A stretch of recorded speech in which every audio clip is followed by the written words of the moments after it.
Nope.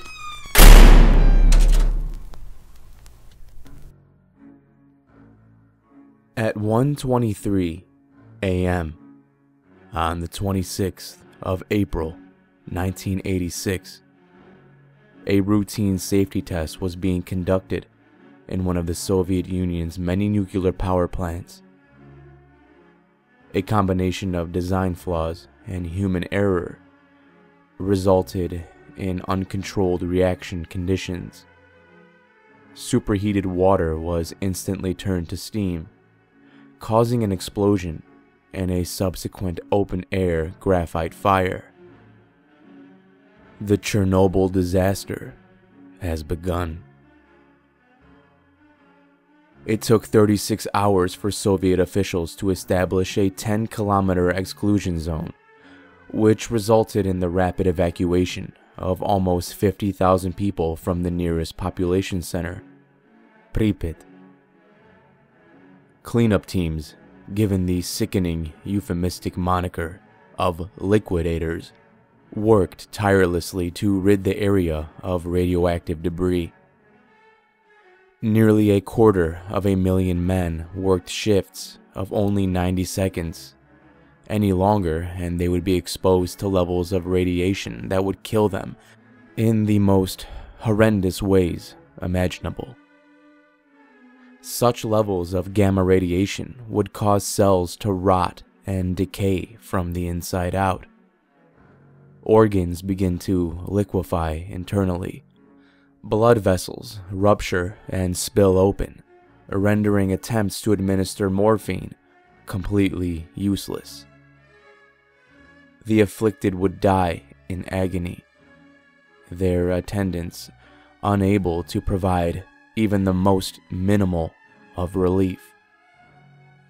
The following month, after a futile attempt at controlling the catastrophe had already cost countless lives, a definitive solution was reached.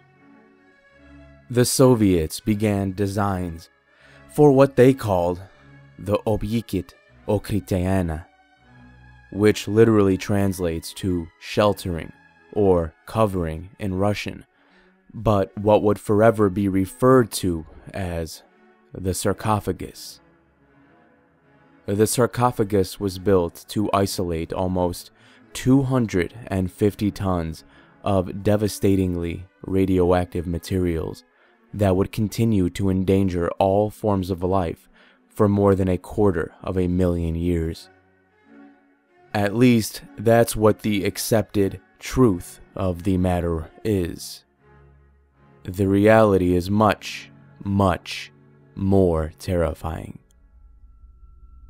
According to declassified documents obtained after the fall of the Soviet Union, the cleanup teams that initially worked on the decontamination process complained of encounters with anomalies during their work. These were initially dismissed as stress reactions after being exposed to abnormal amounts of radiation, but only when increased incidences of such anomalies were reported, and even confirmed by senior military officials, were they taken seriously. What's more, encounters and sightings were beginning to be reported by civilians in the surrounding areas, who hysterically called what they saw the tiny, or shadows.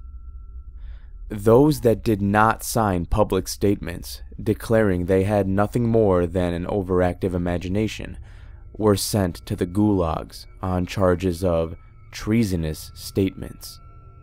Yet, while the Soviets imprisoned people for their so-called lies, they also sent in what were called animal control teams. None of Pripyat's pet dogs or cats could have survived a month in the zone, receiving fatal doses of gamma radiation day after day, week after week. So why were these animal control teams sent in? I know that the Chernobyl sarcophagus was constructed to contain something other than just the radiation.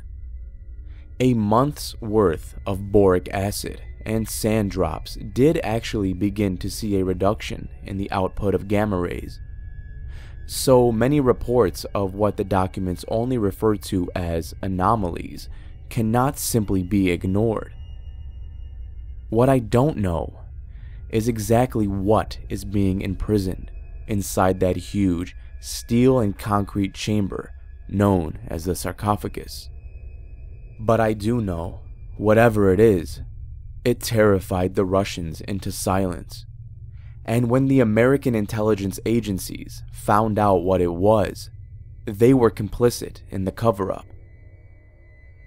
As of April this year, the sarcophagus is undergoing testing of its installed systems.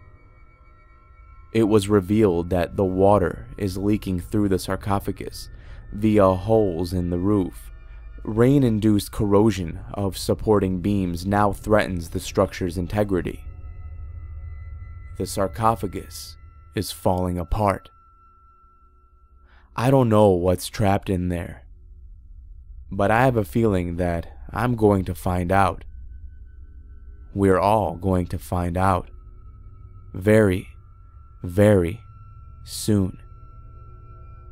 And it'll be the end of all of us.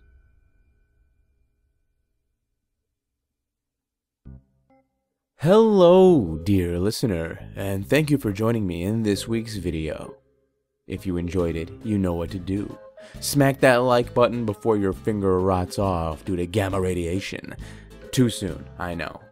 Shout out to the author of this video, Sam Writing. If you want to connect with Sam or learn more about his work, check out the links in the description. Guys, this seems like a good time to bring back the question of the week. Since this video revolves around a natural disaster, actually it's not really a natural disaster per se since humans caused it, but the question of the week is, what natural disaster scares you the most? For me, I'd have to say being in an earthquake, because the chance of getting pinned down under debris is elevated at that point, and I'm pretty claustrophobic, so that would be horrifying. Leave your answers in the comments below. Until next time, everybody, remember to stay safe out there. I'll be seeing you in the next video.